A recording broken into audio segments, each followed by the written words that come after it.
We're going to spend some time now kind of digging down, unpacking a little bit about what Opportunity is all about. We're going to show, we've seen some of the great videos, we've seen some of the great client stories, but now we're going to spend a few minutes talking about a panel discussion in which you'll discover some of the details of our goals and our initiatives. The information presented today will help you determine how you might want to partner, and there's many ways. Some of you are been financially blessed, and it's a great opportunity for you to give financially. Others of you want to support other ways in terms of as a circle, your circle of influence. Maybe you have a group of people that you want to lead on a mission, on a insight trip. Many ways you can get involved, and I think the next hour is going to give us kind of an insight on how we might be able to get involved. In your packet, I think you each got a packet. There is a partnership form and a corresponding envelope that highlights several options to support our mission. And again, there's so many ways you can get involved, and I ask you to prayerfully and meditatively think about how you might want to get involved and how you can have the most impact. The panel, and I'm excited to hear this panel because this is a new one for me. You're going to see focuses on our key pillars. You're going to hear about education. You're going to hear about agriculture. And remember that so much of the world's poor live in the rural areas where there's all about subsistence farming. And that's the holy grail. Anybody that's been involved in any sort of outreach says if you can figure out how to get the rural poor, the impoverished farmer, sustainable, that's a real coup. And I think we're making some great strides in that, and I'm looking forward to hearing that. We'll also hear about leadership, because it's great for us to help the individual entrepreneur, but if we can really build community and really help develop those leaders, and that's what Opportunity is so focused on, that's going to not only support today's generation, but the next generation. And lastly, something that I'm personally fond of, which is the technology. Our moderator is a good friend, Dennis Ripley. He's our Chief Business Development Officer. And how many years? 14, you said? 22, yo! You don't look old enough to be 22 years with it. He's been with Opportunity for a number of years, and he's responsible for overseeing our funding and investments in 22 countries, as well as developing and managing our strategic alliances. And one of the things I hope you're going to hear tonight is Opportunity is all about partnerships. We're about not only what we do well, but how can we work with other folks that are doing equally good things but have a different level of expertise. Prior to joining Opportunity, he was the founding president of Exodus World Services in Roselle, Illinois. And before that, he served as the director of program services, vice president, and director of World Relief Corporation's Refugee Services. So welcome to Atlanta, and please join me in welcoming Dennis.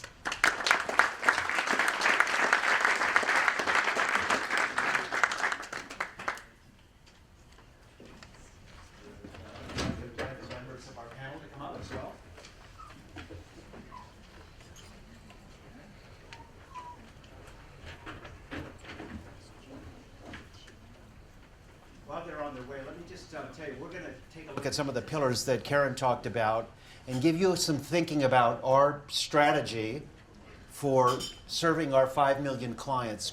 But just a couple highlights for what's happened in 2013. We reached some milestones. And I want to put this into context. Does anybody know the population of Georgia, just roughly? 11.5 million. 11 and a half. Wikipedia said 10, but maybe it's grown since then. And, 4 days ago. yeah, just happened recently. And the reason I mention that is that sometime by the end of December, we will have currently financed 3 million micro-entrepreneurs, active loans out to 3 million micro-entrepreneurs around the world. And we usually use a multiplier of 5 members in a family. Multiply 3 million by 5, that's 15 million people that we're impacting around the world strictly with just our lending. So you got to throw in Alabama, which is about 5 million. So it's Georgia and Alabama together. If you think about that, the total population in some way, shape, or form through simply us lending to entrepreneurs who are helping their families escape poverty. That's the impact of Opportunity on a snapshot by the end of 2013. One other number, population of Atlanta Metro. 5. It's 5 million. It's right about 5 million. Sometime by the end of this year or early into 2014, we will be insuring 5 million individuals with a different type of microinsurance. That's the type of impact that we're having, and it's a bit like a flywheel. since 1971, we found a way to help people work their way out of poverty, not only work their way out of poverty, but provide financial services to them that keep them from slipping back into poverty when crises hits. And that's why we do insurance. So a couple of highlights for the year. The big highlight, of course, was the hiring of Vicky Esquerra as our CEO. Our board did an outstanding job. None of our previous presidents would have said, "Hey, Bill," I guarantee that. So I'm so proud of Vicky for doing that. So that was really exciting. So let me introduce our panel. It's a distinguished panel of experts. David Sims is our chair of our international board. He's our chief strategy officer. He's been with Opportunity a long time. He's going to talk a little bit about technology. David told me that he had a computer when he started. It was called an Etch-a-Sketch. It had 2 dials. You could write on it, and then the delete function, you turn it upside down and shake it. That's how long David's been with Opportunity. So he's going to talk a little bit about technology. And then Gail represents the Weberg Foundation. She's a governor. And she just recently took a trip to Uganda. We insist that it's Rwanda, but I know that you went to Uganda. We're going to get that straight tonight. And she's going to tell a little bit about what she learned when she was in Uganda. And then David Ullman is chair of Opportunity International Nicaragua. Been working in Nicaragua for 7 or 8 years. He's so popular down there that I understand that he's going to be running against Daniel Ortega for president. You can talk maybe a little bit about that later, David. All man doesn't translate into Spanish real well, but El Hombre works really well. So the man, that's going to be his name down in Nicaragua when he runs for president. Okay, so Becky. Becky's chair of Opportunity International's Education Finance Task Force. She's going to share about some of our plans to expand our work in serving children through our schools. And then finally, Tom Skelton, who's been around for a long time as well. Tom's been started businesses, been in business. And I think you have the patent on the Abacus, was the first software thing that you came up with, Tom. Anyway, I better move on and get to some of the good content. So I want to pose a question to David. David, when you started, I mean, computers were just getting going, and now Opportunity is really using technology in a very profound way. Can you tell us the way that Opportunity is using technology to serve our clients? Yep, I'd be delighted to, because it's one of the things I'm most excited about. And Dennis was teasing me about the Etch-a-Sketch. The truth is, I have the distinction of graduating from Harvard Business School in 1983, which was the last year without PCs. They introduced in the fall of that year. So I actually can go back to when there was no technology. And as we think about our mission, and Vicki read the vision for you, if we really want to create a world where there's the opportunity for people to live free of poverty with dignity and purpose, then technology has to be the core way that we go about reaching to them. You saw some of the things on the video, but there's sort of 4 key themes that if you think about what that means for us and fulfilling our mission, that we have to figure out how do we get closer to our customers. Now, for a bunch of us that have been around for a long time, when you go in the field and you ask a client, how do you get to a bank branch? It involves hours of time. It involves taking a bus or some sort of other transportation. It is not downtown Atlanta where I'm sure, like my home in Philadelphia, you can't walk 100 yards without passing 6 bank branches. That isn't the world our clients live in. They don't have access to any kind of banking. So we have to find ways that we get closer to our clients. And technology, in particular cell phone technology, gives us the ability to do that.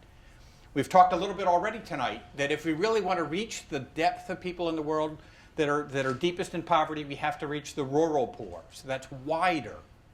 So not just deeper, but wider. How do we touch the people that are on the outskirts of where they can reach, where they can be reached? So whether it's cell phones, whether it's the mobile vans that you saw in the video, that's critically important for us to actually figure out how do we reach more widely in the countries where we want to go. We have to find ways that we can do this also where we're helping clients do it more safely. Anybody want to be carrying cash around in the developing world? Oh, wait a minute. How come nobody wants to carry cash? So we have to use technology in the biometrics that you saw. Maybe you couldn't tell what it was, but when people are using their fingerprints, or if you had a card in our bank in Malawi, and we have a former board member here, you'll hear about from later tonight, Jim Bergman, that biometric technology means that we can do this more safely as well. So some of the key themes for technology and why I'm so excited about our ability to use technology to make a difference is it's anchored in our mission, and it's just going to create a whole different way of serving these 20 million by 2020. Great, thank you, David. Hopefully by the end we'll have a chance to direct some questions from the audience, and if you have some questions about technology, David's the guy to ask. So I'm going to turn to Gail next. You just recently took a trip to Uganda. Can you tell us a little bit about it and what struck you about the way we're working with our clients there? Yes, I can. First of all, I want you to know this is a timer. I'm not going to check my emails. Well, yes, I'm here representing the Weberg Foundation, and the mission that John and Jackie Weberg have had is to help the most poor in the world. And toward that end, this year, we decided to support technology because we know what a huge impact it has, and agricultural microfinance. Specifically, we're supporting cocoa and coffee farmers, by the way, products we love, in Ghana, Malawi, and Uganda. And I had the great privilege last month to go to Uganda and spend 5 days with John Magnay, who was in the video. And I met a couple of people in that video. It was really fun to see that. He is an extraordinarily unique and talented treasure for Opportunity International. He's a Brit. He grew up on a farm in England. After he went to college, he moved to Uganda, and he's lived there 35 years, ever since the Idi Amin regime up to today. And he is the most knowledgeable person about agriculture in Africa. And here he is. A couple of years ago, he divested himself of his successful businesses, and he was presented with a challenge by Opportunity.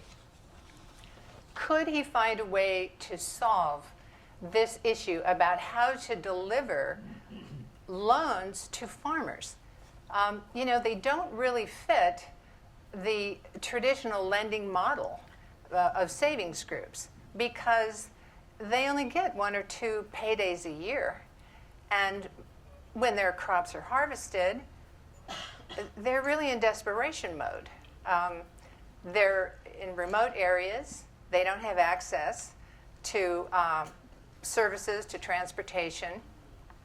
So if a buyer walks up to them with cash in hand and offers them a very low price, well, they must take it. It's called selling at the gate, which I learned in Uganda. And it's devastating for these farmers. So John was very intrigued with the notion of trying to solve this issue. First of all, the need is great. Research I read says that of this large population of people living on less than $1 or $2 a day, about 80% are farmers. So the need is huge. And solving that problem is a big step toward helping the most poor in the world. So John explained to me that it doesn't really take that much. It's a more sophisticated loan, and it requires a lot of different kinds of expertise. So with all of these contacts John has, he has found organizations to partner with Opportunity to provide additional services, things like the education they may need, using technology, and really the most brilliant way.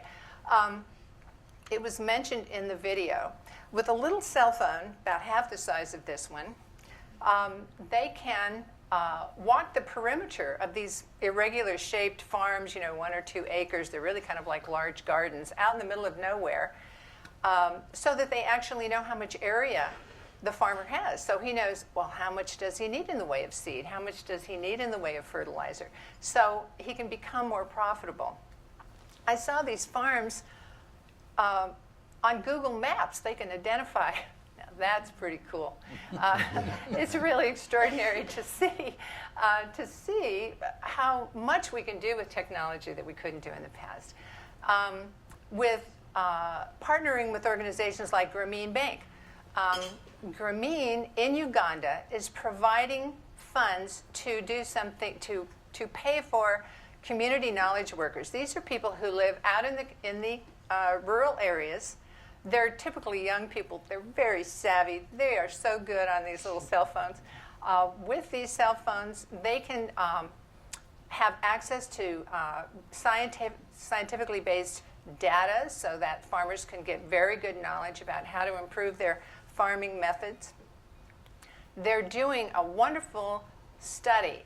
They have a kind of a refined 17-question questionnaire right on these cell phones where they are getting pre and post data to prove what kind of impact is being made. So this is a very tough thing to do in this area, and they're able to do it. So that with some additional farming techniques, I mean, wonderful things are happening.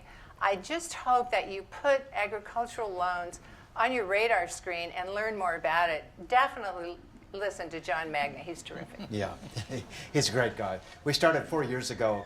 We've already made 140,000 loans to smallholder farmers, and John's been spearheading that for us. So it's been really great. Thanks so much, Gail. I know you could. There's a lot more to talk about in a trip to Uganda with John Magna. But let's turn to David Ullman. David has. I met David, I think, 6 or 7 years ago, and his theory of change in life was you need to marry the best of community economic development with microfinance, and what you get at the end is going to be better than just one or the other. So David, tell me a little bit about what you mean by that, and when you implemented this on the ground in Nicaragua, what does that look like now? Okay, and I would probably describe it a little more as leveraging microfinance than just a pure merger. And I think the community economic or CED approach can leverage microfinance in a couple of ways. One is just through its access to the organized poor. And they're not just organized, but many of these trust groups, as you've seen described, that are clusters of borrowers, they've, particularly the ones that have been together for several loan cycles, they're not just organized, they're industrious, they're responsible, leadership evolves from those clusters, and I think CED sees that as a kind of an underutilized asset that we can go to the organized poor and do things within the community that gives us a great starting point. Another point of leverage with a model like CED, a lot of the donors to Opportunity, a lot of the donors that have a heart for the poor and the alleviation of poverty are business people that also have a lot of skill sets that they've honed through the market, and they would like to utilize those skill sets through engagement. And CED is also a great broad platform for, just like you're talking about John Gale, how he's saying, okay, I'm a problem solver. I'm interested in this poverty space. Now, how can I get engaged and do that in community economic development? Jim and Sue Heron are in the audience. They're working with us now on an aquaponics, and if you want to know what that is, ask them. But they're exploring that. So a lot of it is leveraging. But poverty is a complex issue. There are many facets to it, many faces to it, and I think the alleviation of it is going to require solutions that reflect that complexity. So just as you talk about the many economic benefits of microfinance, but beyond microfinance, there's small, medium enterprise, right? So, and sometimes and beyond lending, there's investment, right? Too much debt is not healthy, just as we've learned with our credit card culture here in America. So, what about an investment model as well? But even beyond the economic benefits, what about the benefits that come from a healthy community? Things like infrastructure. What if you have farmers, but they can't get their crops to the market because of bad roads or access to transportation? What about quality of life issues like water? If you don't have good potable water or poor education, how does that affect your ability to grow economically? What kind of effective ceiling is put on you if you don't address the things in the community that have so much to do not just with quality of life but economic development? So whether it's housing or healthcare or schooling, all these type of things that are integral to having a flourishing, healthy economy. So we also think these community type of projects are superb tools for developing local talent, leadership, local indigenous leadership. When you get disparate groups that don't agree, whether it's gender, age, religion, politics, whatever, if you can come up with and facilitate a community-led project that is identified by the community, it has a wonderful way of bringing these different groups together to come together in ways they haven't before. Then if they experience success, then all of a sudden the community dynamics are changed. Leadership has developed. They become not just competent to solve their own problems, but they become aspirational. They want to look at what next can we do in our community that health creates the fabric of community and the health in the community. So there's this whole community dynamic that works as well. So this has kind of been our approach. Leverage the assets that are in the community, whether they be in the people or in the ground. Come along, facilitate it with different levels of capital. So what does that look like on the ground in Nicaragua? Well, we lead with economic development. So the two big industries that were identified through some research were agriculture, which you've heard a lot about. Talked about how many of the poor are in agriculture, particularly rural. So that's been a big focus. And then the other is tourism, which in a lot of these countries, certainly in Central America, the Costa Ricas, Nicaragua's, big potential growth. So that's the other area. So what does the ag program mean like in a CED model? Well, we have what we call a field-to-market strategy. You've heard some of the field stuff. That means the farm loans, but it means technical assistance. Buying good varieties of seeds, knowing how to plant them, fertilizers, insecticides, things like that. Larger loans than they would be historically doing because of the quality and the yields that they will get from good agronomy. So there's the field. Then obviously you've got to get how do you get the crop from the field to the market.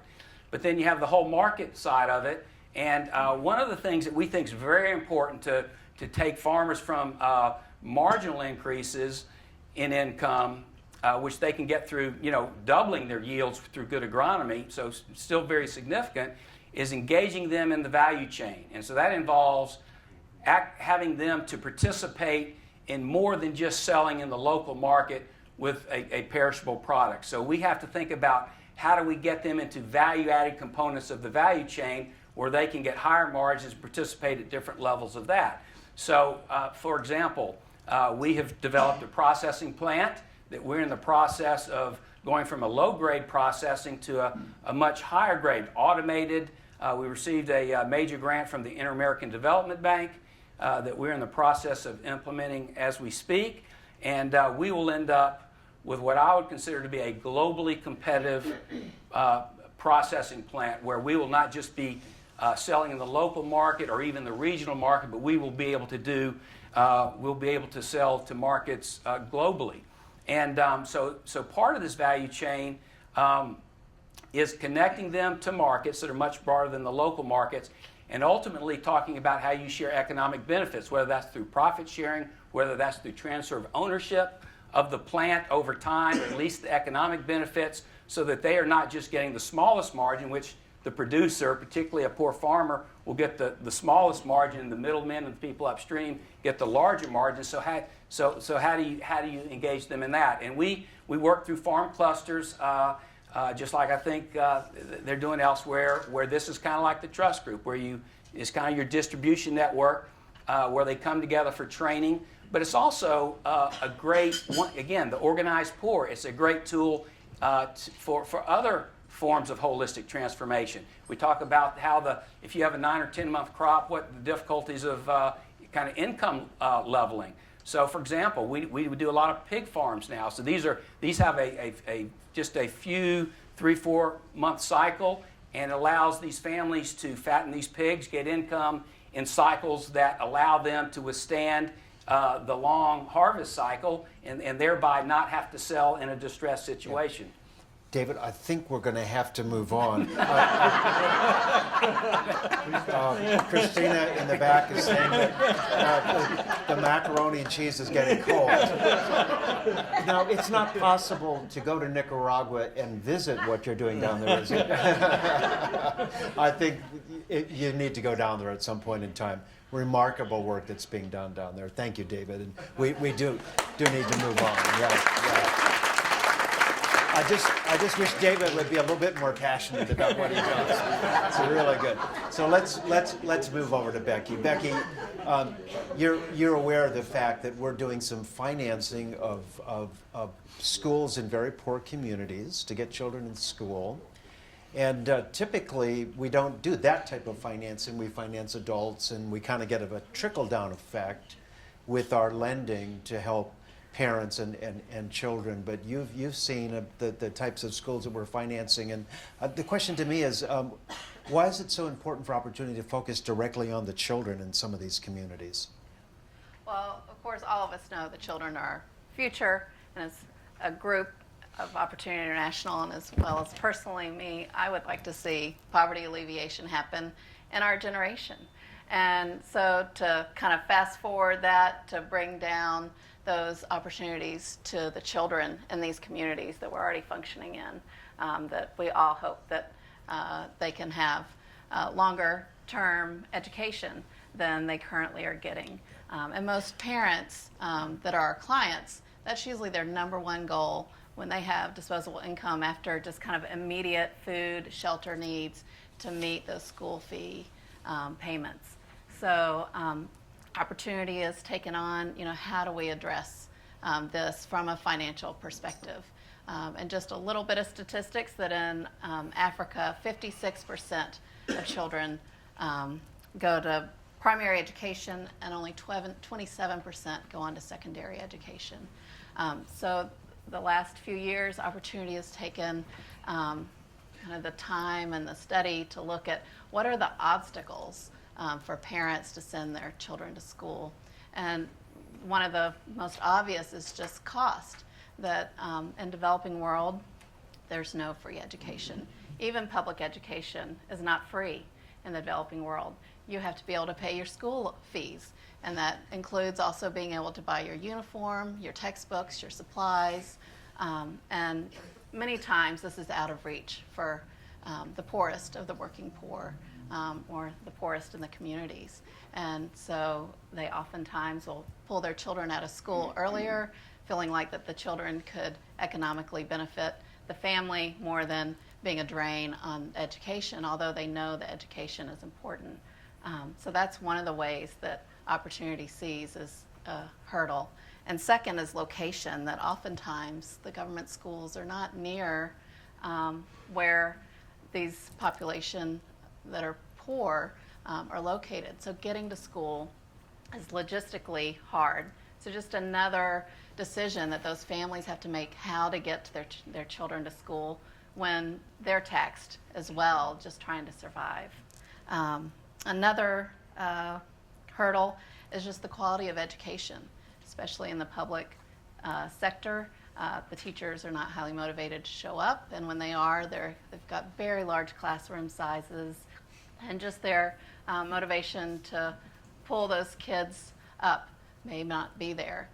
So that's where we see the private sector schools coming in and offering at a very similar cost in their own communities education that the teachers are motivated to help the kids in their own community, because it's a local community school, usually run by someone in the neighborhood that has a passion to see those kids have a better life. Another impact is low life expectancy, that when a parent dies or a parent is disabled, they're unable to pay those school fees, that it's a financial crisis in those families. So through our EduSave insurance program, that we're able to offer insurance to our clients that enables that if a parent does die or has a disability where they can't pay, that their school fees will be able to be paid and keep their children in school. And lastly, just a curriculum disconnect, that oftentimes the parents don't see the benefits of their kids getting that education because they don't see the education preparing them for the jobs that are in their own communities. So in partnering with these private proprietors of schools, we're able to help them develop curriculum that is appropriate for the jobs in their community and just to develop a more holistic curriculum for their kids. So I think they mentioned earlier that we have an initiative for education finance that we've just started. We've received about $3 million towards our $30 million goal, and hope to see that impact the children that are our future. Yeah. Thank you. How many of you have been on an Insight trip before? Yeah. If you haven't been on one lately, go on one and visit one of the women in these poor communities who have started a school. Some of the most impressive entrepreneurs who are changing the lives of children in our community. It's really remarkable. Thank you, Becky, for sharing that. And now, Tom, let's turn to you. You have started businesses. You've managed businesses. You've built leadership teams. You've probably had good leadership teams and some that maybe were not really good leadership teams. We all do that in business. And you know that Opportunity is deeply engaged in trying to develop leaders. We have 17,000 staff now. So how important do you see that? And can you tell us a little bit about what Opportunity is doing in this space? Well, I would contend that this is probably the biggest differentiator for Opportunity from all microfinance institutions over the last 42 years. I go back to mine and Darla's first Insight trip to Dominican Republic 16 years ago.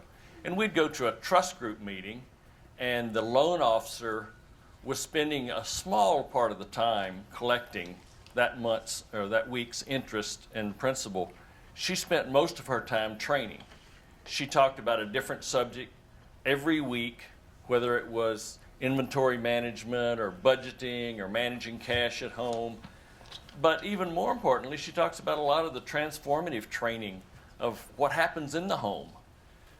Today, using technology, we've generated over 400 videos that will assist in order to standardize that training, so that when a trust group meets, they have a huge gamut of subjects to draw on. And some of those, get to AIDS prevention, domestic violence awareness, lots of things beyond just the dollars and cents of loans and collecting loans. So last year alone, there was over 1.2 million training sessions for our clients in the field. Now, another level is, in addition to the trust group meetings every week, Malawi ran a pilot last year where they were running a rolling video in the banks. So while people were waiting in line to do business, they were watching a video of one of the training videos or other videos that had been developed just for that purpose. That plan was so successful that this year it's being rolled out to Mozambique, Uganda, and Ghana. You can imagine with 17,000 people in the field how much leadership's needed to run this organization. Years ago, when we'd go on an Insight trip, we saw primarily expats in the banks, at least in the C levels. CEOs, COOs, head of human resource. Today, it's African nationals. Thanks to the partnership of Credit Suisse, Goldman Sachs, we have another grant in the works now. The company will go unnamed, but it's a large multinational for multi-million dollars over a 5-year period to increase the leadership. So we have an entire leadership development strategy that's rolling out in all the countries where we operate. So 2,300 staff members will be hired over the next 5 years. Think about that. If you're in a company here in the U.S., the amount of training, education, leadership training it takes to prepare that team to run businesses. That's exactly what Opportunity is doing. So I would contend that it's not only a huge differentiator, but it's also developing an infrastructure in these countries. So it's not just the loans and the businesses that are generated, but our employees in the field are making, for the common good, if you will, they're making better communities because of their training, because they're able to influence those around them. So an investment in Opportunity is far more than just investing in loans to be loaned. I would contend that it's helping the common good of every country we're in. Thank you so much. Great. So I'm going to check with our official timekeeper and see if we can take some questions from the audience. Do we have 12 minutes? We have 12 minutes. Okay. So let's open it up to the audience. Do we have some questions for the panel?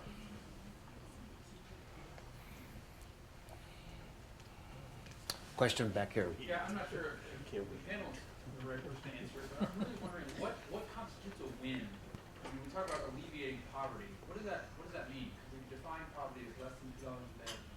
Is it a number that we get to, or is it a situation that's changed? How do we say this is a real win for us? David? Yeah, it's a great question. One of the things that we're spending a lot of time on right now is broadly called social performance management. And one of the key topics is exactly trying to get the metrics about what does success look like.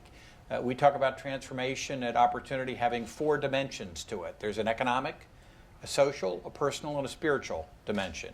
And what we're trying to do is to really understand for our clients, what do they define as success? What would they like to see in terms of change in their lives? What would they like to see in change of their future, kids in school? What would they like to see in terms of this dignity and respect and purpose? Vicki gave you the mission statement. So what we're going to do is actually spend about the next 3 months trying to get very, very clear on what are those metrics that we want to track, and then back to my theme of technology, using tablets in the field with our loan officers or cell phones in the hands of our clients. What are those key metrics that we actually want to track? So right now, across much of the globe, we're using a progress out of poverty indicator. So we actually say for a first-time client, what's the level of income in that family? And then over a loan cycle, how does that change? So that's an example of one of the metrics that we'll be using. And success might be different, but we'd ideally like to say what's success look for in the eyes of the client. So what we want to ask is to the client, what does success look like for you? And does your partnership with Opportunity allow you to achieve that success?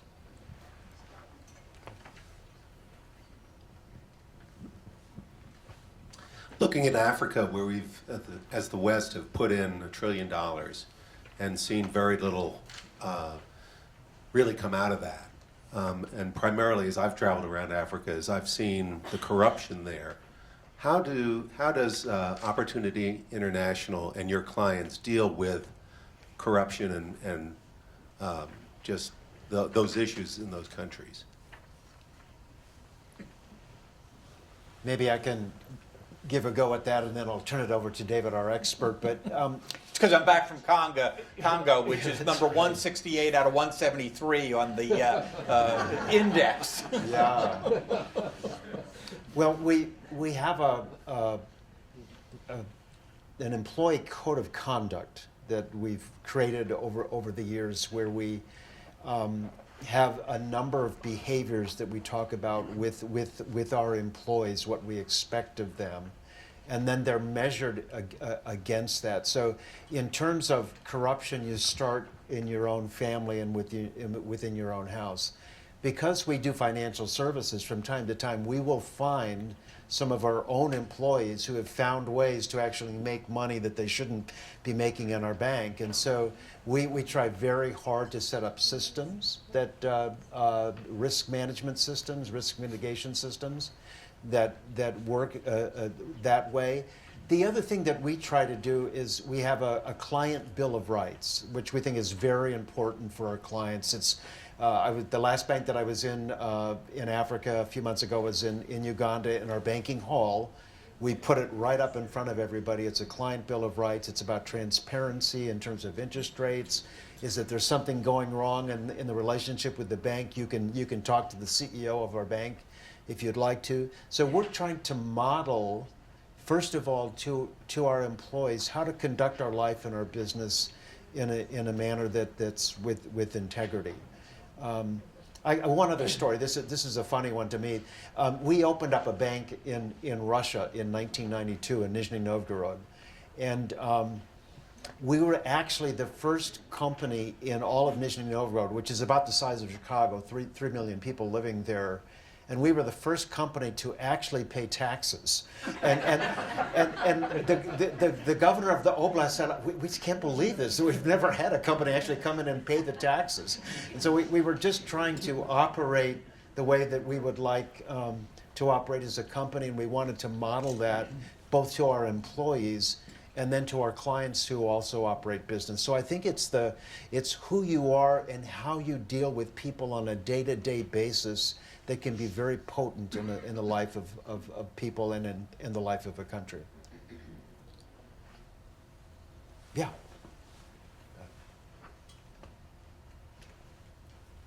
Yes. Dennis, can I answer that too? Yeah. What's that? Can I answer that question also? You may answer that question, please. Yeah. Introduce yourself, Beth, first. Yeah. I'm Beth Stevenson, and I'm a board member of Opportunity. And a quick answer I'd give to that is we have a risk and audit team that audits every bank. And we get a report monthly. They don't audit every bank every month, but they look at the top loans. And so you have to go through a process. You have to have a system to identify what's going on. Yeah. Good. My question really wasn't so much about Opportunity International and your clients and having to deal with that, but the governments the countries that they're working in, that they're, having to live under a system that is so difficult to be competitive if the government is taking their resources from them. Yeah, and I guess I'd just add maybe one thing, and that you get known for the company that you keep, and your reputation precedes you. And so as we go into these countries, people quickly find that we don't do payoffs and that we don't do the normal things that others do. And sometimes that clearly costs us time, costs us money. There's a bank in Africa right now that we've been promised a savings license for the last year and a half. We don't yet have it. I am sure that if we were willing to grease some palms, that would have been different. But we don't do that. And so therefore we don't have a savings license. And our clients are being poorly served by the government, but we're not going to change who we are. And frankly, we're going to trust in the Lord that in His timing, we'll be able to do this. Did we have a question over here? That was my question. Okay. Okay. Good. Yes. Wonderful evening, and blessed to be here. What is your crowdfunding strategy? With crowdfunding taking hold big time. What is your crowdfunding strategy? Yeah, going and forward? I'm looking to people who might know how to answer that. Christina? No, it's a good idea. I think it's something we need to explore and see how we might be able to take advantage of it. Yeah. Great idea. Yeah, Good idea, John. yeah. Did you just volunteer? Are we leaving Yeah, That's actually And John, we talked about partnership. We do partner with Kiva. I'm sure you've heard of Kiva. And so people that do loans, Kiva is a fundraiser, but they don't have anything on the ground. So they work with Opportunity, among others, in order to get the funding that goes through Kiva into the hands of organizations that provide the loans. So that right now would be the large extent of what we've done. There's clearly more opportunity. yeah, yeah, Thank you. yeah. Good, good. And we will be asking the crowd to give a donation to that. So that's part of our crowdfunding strategies. John in the lead. So I want to make a comment about that.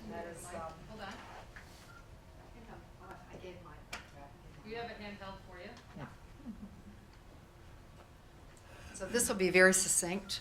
The reality is opportunity as an organization, again, is the best kept secret of, I would say, most nonprofits, certainly in the United States today.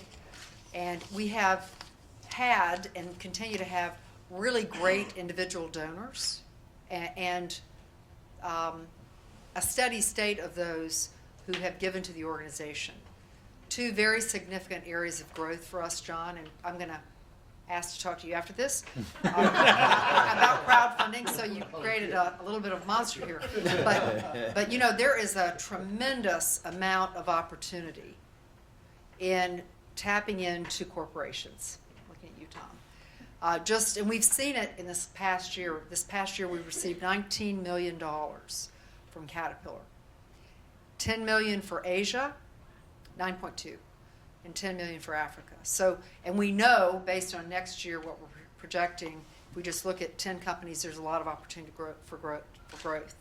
The other area that is just tremendously wide open is this area of crowdfunding that you're talking about. You know, most organizations have an online giving program, direct mail giving program. We have not, but we are working on it. And so you will see now we're focused on one family. We're setting up campaigns throughout the year. And so, I hate to have my back to you all. So more to come on that subject. Watch for us. Great. Hey, Michelle. Have you thought about tapping into some of the loyalty programs that are out there? Because a lot of them are sending their points turned to cash. Right.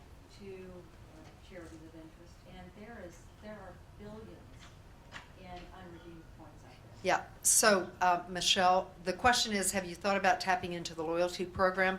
I don't want to take over from the panel. I apologize for jumping up like this. As a former airline executive who worked in loyalty programs, yes, we're looking at that. It is a really untapped potential for us. So this is a strategy that we're just getting up and getting running. And so it's a great idea. It does take actually revenue and resources to get programs like this up and off their feet. So more in this next year, but a great idea. Vicki, I think you've got both Michelle and John signed up. I do. So I'm going to grab them before they get out the door here. Thank you, Karen, for reminding me of that.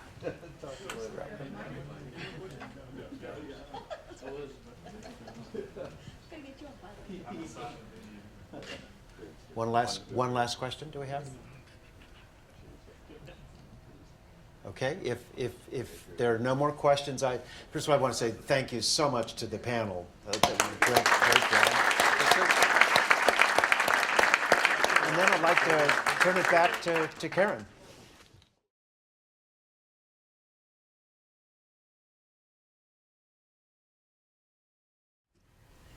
So, Gil Bradley, who is the head of the Weberg Foundation, is joining me tonight as we present the third award, and that is the Weberg Foundation Award. It is presented each year to a key donor who has a heart for the world's poorest people and serves as a good steward of God's resources. This year we're honoring two people who have been passionate partners with Opportunity International for more than 2 decades. Jim and Judy Bergman have served as Opportunity International governors since 1997. They have served as humble leaders on 6 different partner boards, inspiring all those around them. They also just celebrated 50 years of blissful marriage. They both said that. And as a seasoned venture capitalist, Jim brought his wealth of experience around implementation of our banking strategy throughout Africa. The Bergmans are one of our most loyal, long-term donor families. They seek to honor God in their relationships, their community, their philanthropy. They believe that everyone deserves an opportunity to seek both financial and spiritual transformation for our clients. I also heard them talk about the fact that I think Jim said he went to Africa 40 times in 10 years. So not for the faint of heart. It's not just about Jim, it's about Judy too, because it takes a family to do all this work. So on behalf of the Webergs, whom I have come to know and love deeply, with Gail, And I might add, have come to love Vicki. Jim and Judy, we thank you for your deeply meaningful support. You inspire all of us together to change the world we live in. So if you join me on stage, we'll honor you tonight.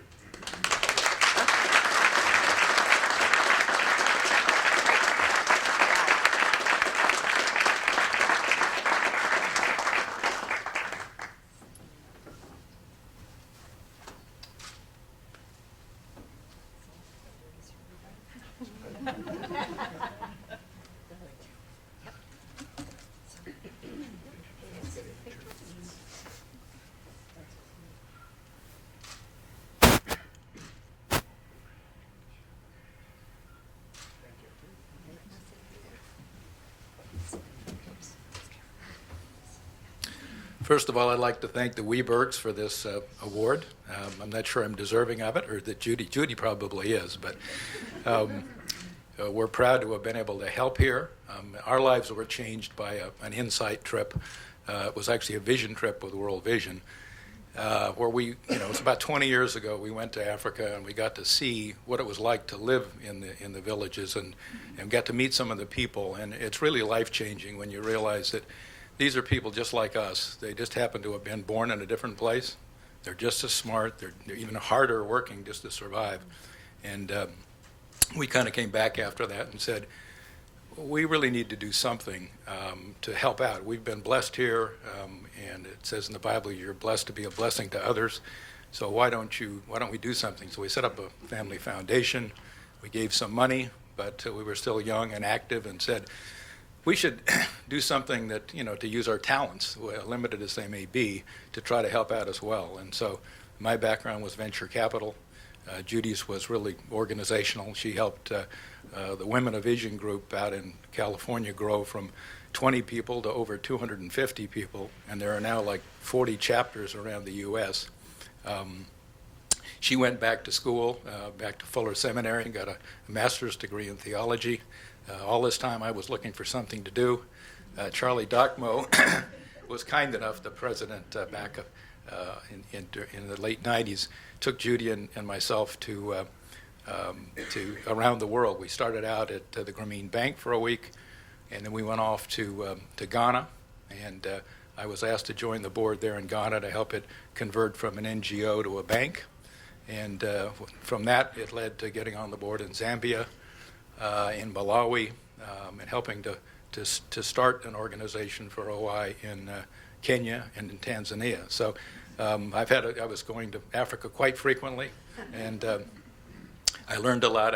I can remember coming back on almost every trip and saying, I think I learned more on this trip than I was able to contribute. But it's a wonderful group of people. Most of you know the people here in the U.S. Some of you have been to overseas and seen the people there. They're just wonderful, neat people, and I'd recommend going on an Insight trip anytime you can.